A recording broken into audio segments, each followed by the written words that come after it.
We're in Romans 1. If you want to be turning over there, Romans chapter 1. If you watch the news or read the news, you figure out that the world is kind of like it always is. It can be a mess sometimes. The headlines, I just read a few of them just to make sure we were all kind of seeing the same stuff. There's a war that's off and on, it seems, overseas, in multiple places overseas. And we talk about the gospel as good news. And the question I want you to think about when I mention a few things by way of introduction this morning is the gospel really good news? And if it is, and we would say the gospel is good news, sure. But is there any good news for that situation or this situation or my situation today? Wars are going on across the world. Is there any good news about that? When you go to the store, you're spending more money these days than you spent, a year ago to buy the same kind of stuff. Is there any good news for that? The cost of living seems to keep going up, and our ability to pay for that cost of living doesn't seem to increase at the same rate. Is there any good news when it comes to that? The world out there is a mess. Is there any good news for that? Well, that stuff's out there, and it's kind of easy to point fingers at all the problems in the world and figure out where all the flaws in other people's lives are. But what about us? Probably all of us, we got some bad things going on in our life too. Some unfortunate things happening in our families as well. There's a habit maybe that you've got that you wish you didn't have, but it keeps coming back up, and it shows its ugly head over and over and over again. You try to stop it, but you can't seem to shake and break that habit. Is there any good news for that? Or there's a choice that you keep making, and every time you make that choice, it brings you down, and it makes you feel worse about yourself, and it makes other people think things about you. Well, is there any good news for people like us that keep making those choices? We've got things going on in our lives that are harmful to us. Is there any good news about those things? We've got relationships in our lives that are probably broken right now on some level. And though we've tried to fix that relationship, we've tried to remedy the problem, it's still there. Is there any good news about that? What in the world is the gospel, the good news for that? There's a desire that you got or some kind of lust that you have that you keep reaching for and keep searching for, and we're never fulfilled in that. Is there any good news? Is there any good news when it comes to that? Life is not ideal. On a global level, things are out of whack. They're out of kilter. On a personal level for us, things may be out of whack. They may be off. They may be not what they should be right now. Is there any good news for us in the gospel? If I'm right about this, I think sometimes we read Romans 1, 16 and 17, which I think we would say is the thesis of the entire book. This is what it's all about. We're going to try to unpack a little bit of it today, but Paul's going to spend the next 16 chapters in this book telling us what he means by the gospel is the power of God to salvation to the Jew first and also to the Greek. By his righteousness, the gospel is shown. We're going to spend 16 chapters unpacking that, but I wonder if sometimes we read a passage like this and think about the gospel is the power of God to salvation for all people. And we think about our lives and we try to figure out, well, how's that work? Because I still got the same problems today that I had before I was a Christian a long time ago. How's that work? Or my life doesn't seem to be getting any clearer. My problems don't seem to be getting any better. How is the gospel the power of God to salvation? What in the world does that even mean? Well, Paul's writing to a city. And Paul's writing to a city that he's never been to, Rome. He's writing to a group of churches. The church in Rome is probably a bunch of house churches. He didn't plant any of these churches, never met most of these people, if any of these people.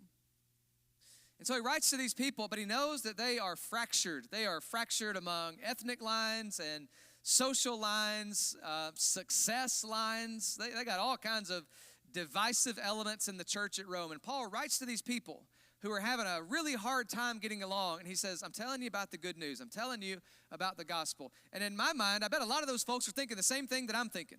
How is this good news? If there are so many problems still in our lives, if we still can't get along, if they're still this and I'm still this, then what is good news about the gospel of Jesus? And so Paul says, I'm writing you this letter to tell you the good news about the gospel of Jesus. And he describes the gospel of Jesus Christ as some kind of force that is unleashed into the world to bring salvation. We're going to talk about salvation. But what Paul seems to be saying here is that the gospel is something that frees us from destructive powers. You have a habit that you can't seem to shake. You got choices you keep making that bring you down. The gospel is some kind of freeing force about how that works, about how you can stop that, about the power that you may have to put an end to those things. The gospel is some kind of force that delivers people into a better kind of life, that heals us from all the ways that we are broken.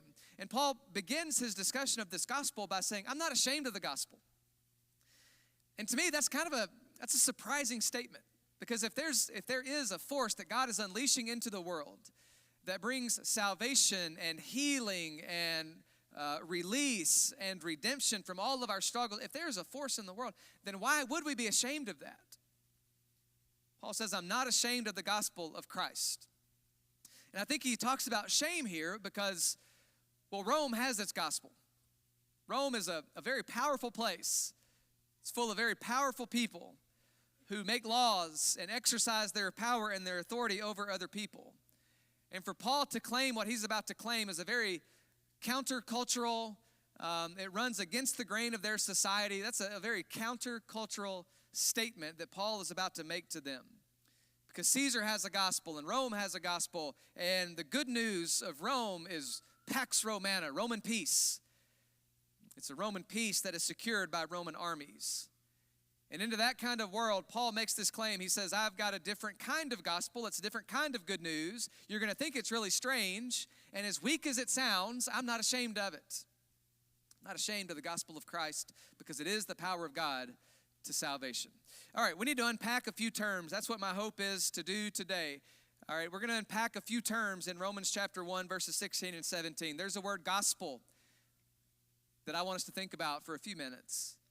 There's the word salvation that we've probably got a bunch of ideas about right now. What's salvation? Am I saved? Have I been saved? Am I going to be saved? What is salvation? We're going to talk about that in the way that I think Paul would have understood the term salvation. Then there's a term righteousness. We talk about that term really only in church when we're talking about God's righteousness. But what do we mean by righteousness? What does Paul mean when he says this is because of God's righteousness that the gospel goes out? What in the world does that mean? And how do these three terms fit together? All right, that'll be the sermon for today. And I think maybe by the end of this sermon we have some questions. I hope that we have some questions because we've got an entire letter of the book of Romans to figure out how to answer these questions that we're going to have. The first one is about the gospel. What is the gospel? I am not ashamed of the gospel of Christ, Paul says in Romans 1:16, because the gospel is the power of God. I'm not ashamed of the powerful gospel of God. You may know this. It's an interesting Bible fact. But the word for power in the Greek is the word dunamis, and it's the same word that we get dynamite from. It's very powerful. It's an explosive kind of thing. But if we just, if we stop there and say, well, the gospel is power, then we're missing it. It is powerful. That's the word that is used. It's a nice little fact. But he's talking about more than just exploding things or blowing things up. Paul is talking about a force, the energy of God moving throughout history and into human lives. It's the power of God. The gospel is the power of God. And everybody in Rome would have loved that part. We love powerful things. We love authority things. We love to exercise our authority over other people kind of things. That's Rome. And Paul says, well, I'm not ashamed of my gospel, but my gospel is really shaped like a cross. He's going to talk about this later on. It's a cross-shaped, a cruciform gospel. So what is the gospel? Well, the gospel is not primarily a bunch of ideas that you and I need to agree with. Though there are ideas that are associated with the gospel, the gospel is not a set of beliefs that I better get on board with or else. The gospel also is not something primarily to obey. The gospel is not primarily a story, though it is a story, and there are things that we obey from the gospel. The gospel is a force. It is something unleashed into the world by the life and the death and the resurrection of Jesus. And it is actively being unleashed into the world still by God's Spirit today. That is the gospel. And the gospel does only what God can do, and what God can only do is save. So Paul says, I am not ashamed of the gospel of King Jesus. Though it doesn't look anything like the Roman good news of power and authority, it looks like a cross. I am not ashamed of the gospel of Christ because it is the power of God, he says, for our second term this morning, for salvation. And salvation, Paul says, is for all people. And there are a lot of people in the Roman church who would have said, I'm not so sure about that salvation is for all. There may be some in this church. We just sang, I think, a song, Gary, The Gospel is for All. Did we sing that one this morning? Okay, sang a lot of gospel songs, I know that. The gospel is for all. And maybe sometimes we think, is it really for all? Is it really for all? There have been times, I know, in our past, in our history, that we have wondered about who really is in with the gospel. So we'll talk about that later. But let's talk about the word salvation. Sometimes we shrink salvation, and we do ourselves, and we do the world, really. Our friend, if we shrink salvation, we do ourselves a disservice. If we shrink it down to just an eternity-focused thing. That's not the word Paul uses. If we shrink salvation down to just a ticket punched, that I get to go to heaven, we're missing it. If we shrink it down that salvation is just a little fire insurance so I don't go to hell, then we are missing it. If we are thinking about salvation as just a decision of baptism that secures an eternal future for us, man, we're including elements of all those things in salvation, but we are missing it if we think that is what it is. It's way too small. The word that Paul uses for salvation in Romans chapter 1, verse 16, is a word that all the other Greek writers would understand as something that happens in this life. All right? When they use the word salvation, they are talking about some kind of rescue. It would be like, your people are enslaved and this foreign army is enslaving and oppressing you, and your army mounts and they rise and they defeat the ones who are enslaving you. You would have been saved. All right? It's something that happens in life. It's a rescue. And by the way, the gospel in the ancient world, gospel is good news. It's good news that is spread. And so whenever your army wins salvation in the ancient world, the messenger would come back from the front lines and he would proclaim the gospel of salvation. He would come back and say, we have won. Our king has defeated the other king, and now our world has changed forever. That's the gospel of salvation in the ancient world. And so Paul uses the terms. And he says, the good news that I've got, it's shaped like a cross, not like an army. And the salvation is not an eternal ticket punched. It is something about being rescued. You see in the word salvation, you see parts of the word salve, which is a healing ointment. And so inherent in the word salvation is also a healing. And healing is in the present. Healing is something that happens on this side of eternity. Healing happens like today, and it happens tomorrow, and it hopefully happened a little bit yesterday. We're becoming healed from what plagues us. It's a word that means help. And so salvation for Paul is this word that means some kind of rescue and some kind of healing, and it means some kind of help in our present circumstances. And so I ask you those questions early on in this lesson about, the world's a mess out there. Is there any good news in the gospel? And I would say absolutely there's good news in the gospel. And it's not just, let's ride the whole thing out and wait till we go to heaven forever. It's not the gospel. The gospel is something that takes place in this world. It's something that effectively changes parts of this world. We bring parts of that world in here. The habit that we can't seem to kick, the choice that we keep making that we know that we shouldn't keep making. The gospel is God's power to heal us from those habits and from those choices, from those relationships that are broken or within those relationships that are broken. The gospel is God's power to help us and heal us in the middle of all of that. Not just in some future state after we all die. The gospel is we get to go to heaven. That is not the word that Paul uses. Salvation is being put into a right relationship with God now. And it's about learning to live within a right relationship with God here and now, and about how those decisions ripple out and affect all the areas of our lives. So it is about what happens in the present. Salvation is about what happens in this present moment. It's about restoring the image of God within us. Paul uses interesting language in this whole letter. There's some language of new creation in Paul's writing. In Romans 6, he talks about this idea, this concept of newness of life, which is like new creation. It's new life, okay? Let me tell you why Paul does that.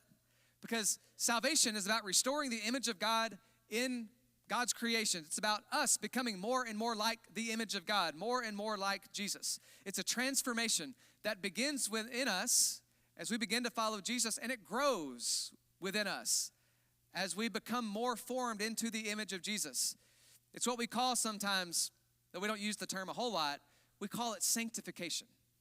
We're becoming more and more set apart, more and more like the image of Jesus. It will reach its full state only in the new heavens and the new earth, but salvation has begun in this life for us. Healing has begun in this life. Renewal and rescue begins in this life, and it grows throughout this life, and one day it will be perfected in a future state. But in salvation, there's a past tense. Paul will sometimes say we have been saved, and that means the process has started. Paul will sometimes write about how we are being saved, we who are being saved. That means the process is ongoing. And Paul will sometimes use a future tense. We will be saved, that all shall be saved. And that means that one day in the future, it will be finally, fully complete. Not today, but one day. And so this means this the past of salvation, the present process of salvation, the future state of salvation. What this means is that Paul is not writing about a salvation that is escaping from the world, just holding on until this whole thing flies away and we get to have something new. That's not what Paul is writing about. It's not his understanding. More about that when we get to Romans chapter 8. But Paul is talking about a renewal of all things. And it's a renewal that begins with each person as we submit to the life of Jesus, as we submit to the call of Jesus. And as a group of people like us who come together and all declaring that we are submitting our lives to the rule of King Jesus, we gather together in a community like this. It's a church. And we together try to go out and live our lives as people who are experiencing salvation. We try to leave this place and go out into the world, and we live our lives as people who are being healed from all the problems that we've got, being delivered from all the habits and the choices that we've made, being renewed into the image of Jesus every day of our lives.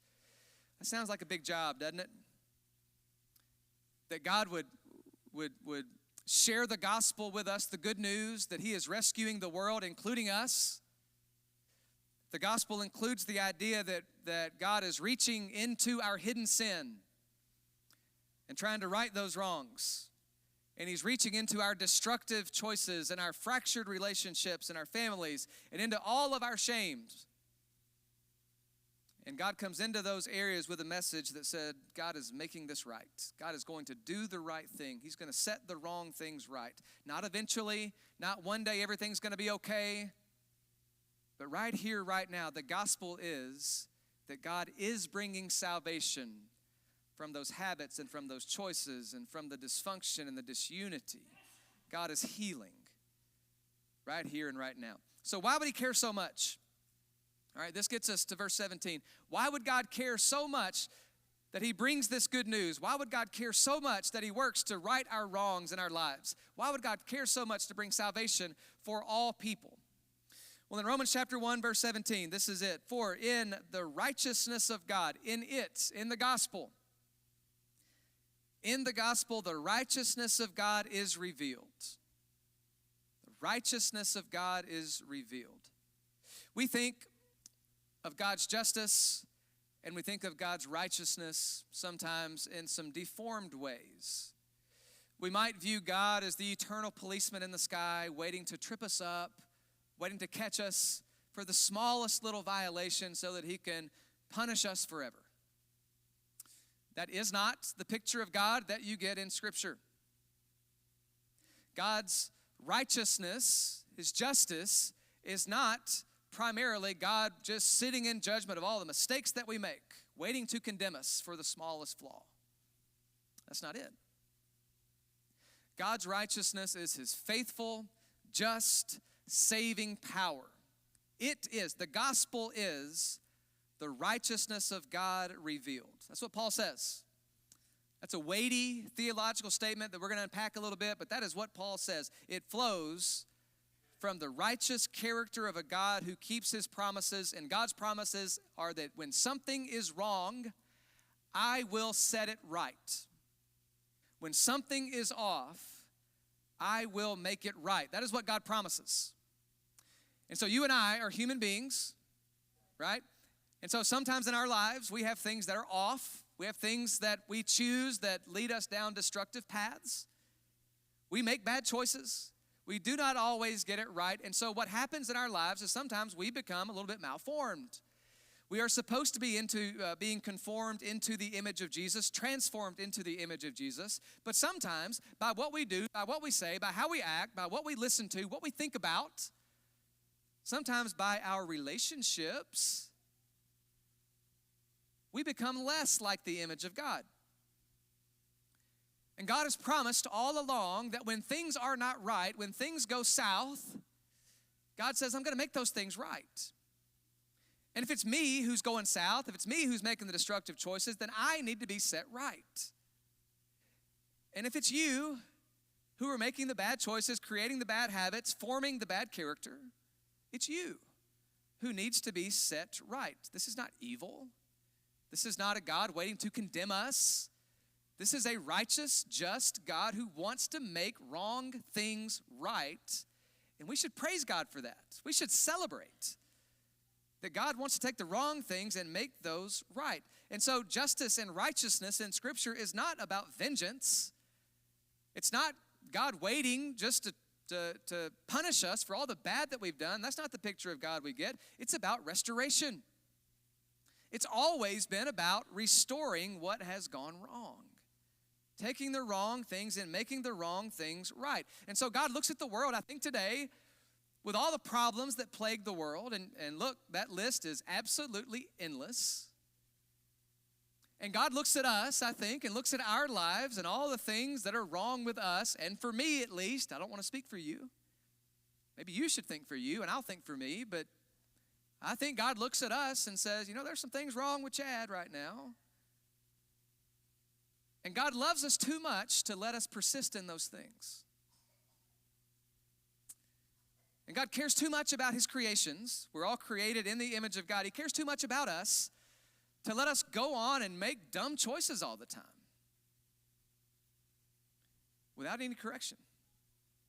And he cares too much about other people for us to go around and continually hurt other people and mistreat other people and gossip about other people and do whatever we do that harms other people. He cares too much about not just us, but about other people to allow that to go on. God sees us as we are. He sees the world as it is, and he refuses to accept us as less than we could be. And so he moves, and he acts, and he saves. That is the righteousness of God. That is why Paul can say it is the righteousness of God that is on display in the gospel. Because the gospel is the good news that King Jesus has come and brought his kingdom into this world. And it's a different kind of kingdom, not like this world's kingdoms. It offers a better way of life. It offers a better way of being. It draws us into community with one another. And it draws us more into the image of Jesus. And so Paul looks at it and he says, that's how the world is healed. It's not by the Roman forces. It's not the Roman army that's going to heal the world. It is the kingdom of God breaking into the world. And each individual being rescued, being redeemed, being healed, experiencing salvation, and carrying that out into the world. I think we get it. I think we get that. What might be difficult for us to understand is that God's righteousness is demonstrated most clearly in the death of Jesus. This is where we say, nah, that can't work. This is where we most of the time say it doesn't make any sense. And Paul says, you know what? It is foolish. It does look really, really foolish on the surface. The preaching of the cross, he'll write to the church at Corinth, it is foolishness to you who believe that power is the way. It's foolish, I understand. It's a stumbling block to those of us who believe that it just doesn't make any sense. It's a stumbling block. We can't get over it. And so Paul has to write to the Romans who value their power and authority, and they got their thoughts about how to make peace.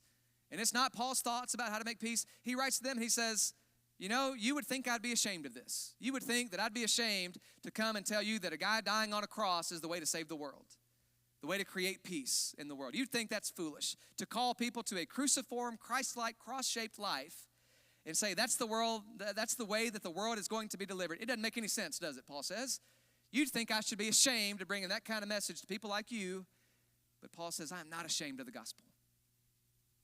Because that gospel of that cross, that king on the cross, is God's power to heal the world, to save the world, to deliver us many times from ourselves. God's righteousness looks like a cross, and that cross gives us a shape for what our lives ought to look like. It's cruciform. And so the gospel then is not just a story of Jesus. It is God's righteousness on display and showing us what life should look like. Should look like, not just life, not just showing us what life should look like, but showing us what my life should look like. And showing you what your life should look like. In other words, the gospel then is not just information. It's not just rules to obey. The gospel is a transforming presence in this world. The gospel transforms us. It should lead to a change in life. In Romans chapter 6, Paul will later call this newness of life, a new life, where we don't act like we used to act. We're different. We don't behave like we used to behave. We live in different ways towards a life that is cross-shaped, that is selfless, that is generous, that is sacrificial. That is what Paul means when he says we live in newness of life. And so let me tell you this morning that the gospel is not the message that God comes and rescues you and forgives you and leaves you just as you are. That is not a righteous God who says, I'll save you, but I don't care what your life looks like. That's not a righteous God.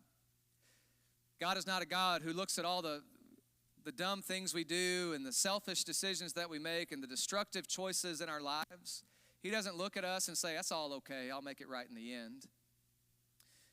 He wants us to be transformed into not making those choices, into not doing the dumb stuff anymore, into making less destructive decisions in our lives.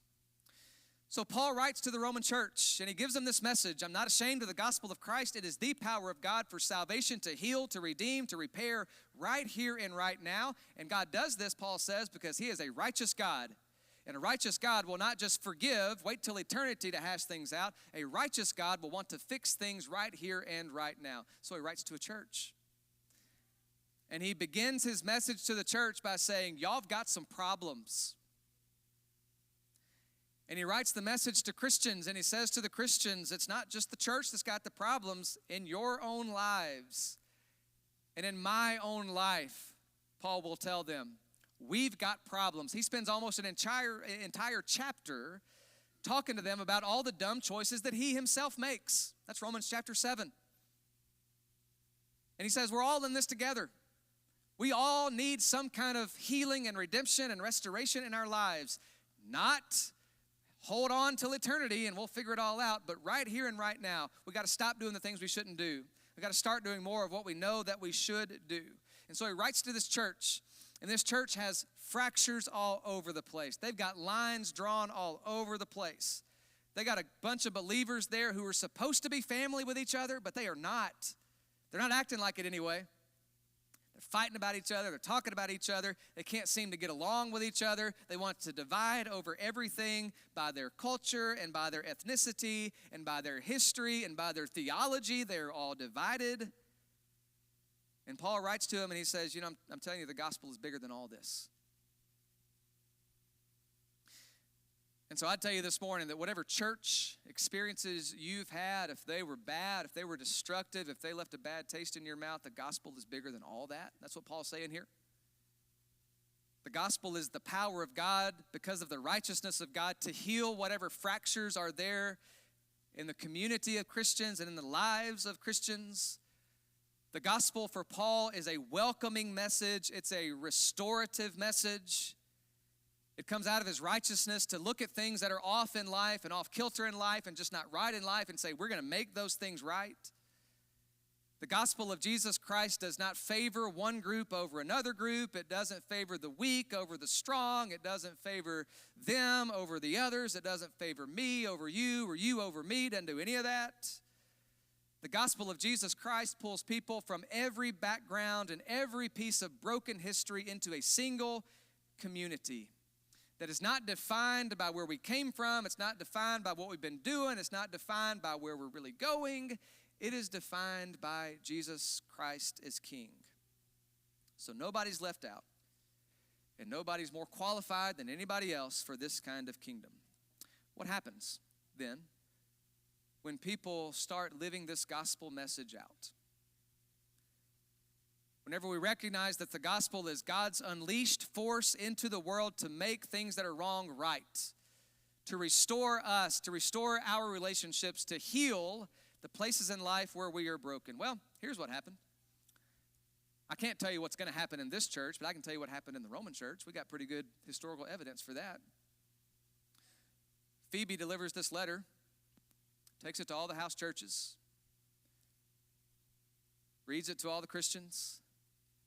And then in all these house churches, people who had every reason to distrust each other, they learned to call each other brother and sister. The tightest family unit in the ancient world was brother and sister. And they started calling each other brother and sister in those little churches. They were all divided about, well, who can gather around the table and who's supposed to be at church and who needs to get their life right before they come up to the table here. And they started sharing meals around the same table. And more than just meals, they started sharing their resources with one another. I got a little too much than I need. You don't have enough for this week? Well, why don't we just kind of help you out a little bit because you'll help us out whenever I need something. They shared their resources, and eventually they are sharing their lives with one another.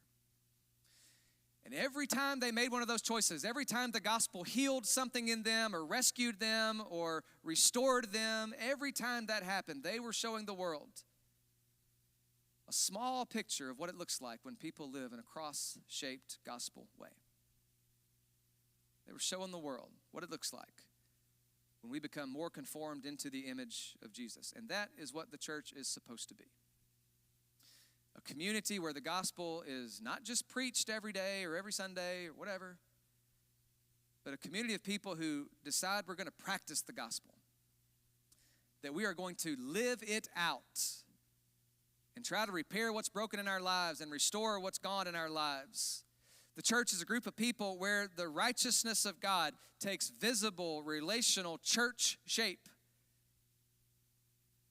And we're okay with having to clean up some parts of our lives. We don't act like we got it all together and everything's figured out and we have no problems. We say we got the problems, we got things we hadn't figured out, but we believe the gospel is the power of God to deliver us from all of those problems.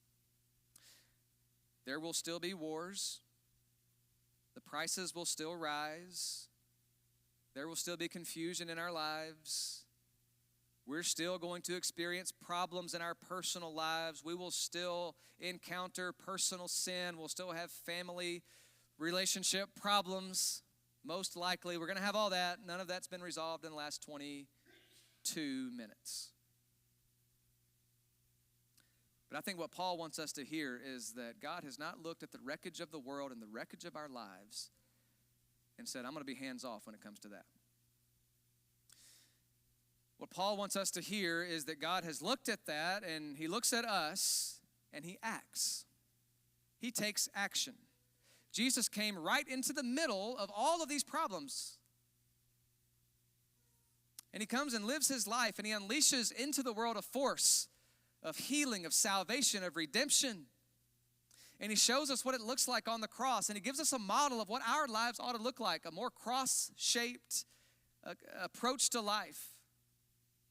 Whenever Paul writes the words about we should imitate Christ, that's what he's talking about. He's talking about how Christ gave for us.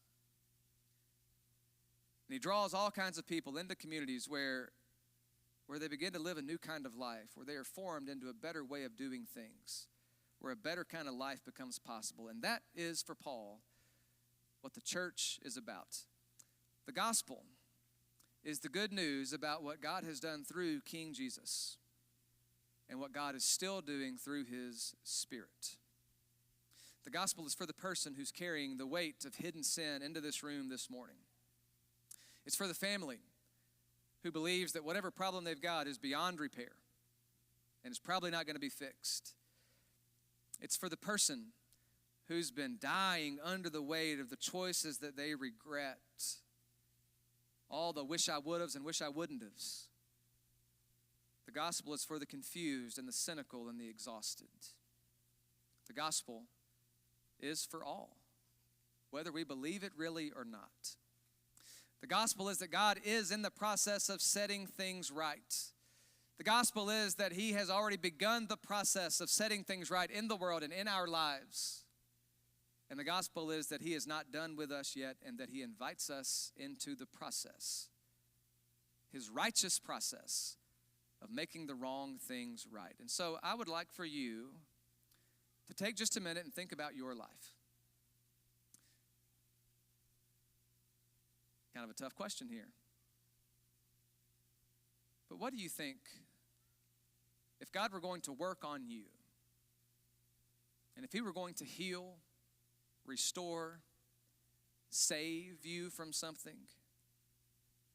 What do you think God would make right today in your life? What wrongs do you think God would right in your life? What would he set straight? Can you pinpoint places in your life where you're doing things and every time you do it or say it or think it or search it, you know you are fighting against the saving process of God. You are fighting against the redeeming process of God. What area of life would God want to make right now? For some of us, it may be that we've been fighting off a decision, even the thought about a decision to come and follow Jesus. There may be people in this room who have ideas about Jesus, and you've put off following that kind of Jesus. And you've not yet been willing to give up what you need to give up to come and follow Jesus. You've not been willing to submit to his kingdom in order to come follow Jesus. And maybe today that's what God would make right for you, is to say, hey, stop putting it off. This is the life that you need to be living. This is the kind of life that is best lived. And so why put it off? Why not make it right today? For Paul, that begins in baptism. We're not going to get to that until Romans chapter 6, but he's got quite an extensive discussion of how you go from death to newness of life, and it is being united, you guessed it, in the gospel story of the death, the burial, the resurrection of Jesus, and he comes out of that water living a new kind of life because the wrongs are being set right.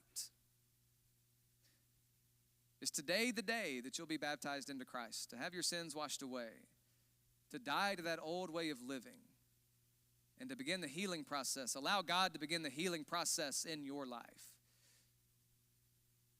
Maybe you've been a Christian for a long time, but at the same time, you haven't really been formed into the image of Jesus. It's not really been a newness of life. It's been an oldness of life.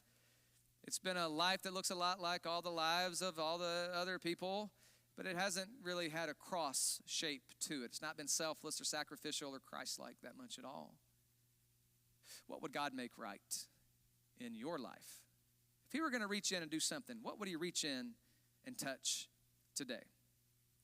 What would God want to make right? What wrongs would he set straight? Will we fight against his healing process, the gospel? Or today, are we going to be in? Are we going to allow God to make the changes that he wants to make in our lives? If there's any kind of response you want to make this morning, please come while we stand and sing this invitation song.